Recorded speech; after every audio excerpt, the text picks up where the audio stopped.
everyone, it's Melissa, and welcome back to my channel. On this video, I will be showing you a bracelet I created with the newest Softlex company design kit, Sunset Splendor.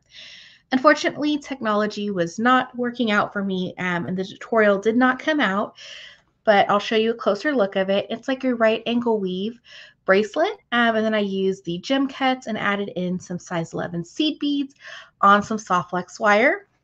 I made a little loop and then more soft flex to make like a little connection point for my clasp. I do have an older video that I made probably about 2 years ago using just thread to do the same pattern with a right angle weave and the same embellishment. So I will go ahead and leave a link down below in the description if you wish to watch that to see how I made this beautiful bracelet. And don't forget to hit that subscribe button. It helps my little channel grow. And also down below in the description, I will leave a playlist for all other Sunset Splendor tutorials. Have a wonderful day.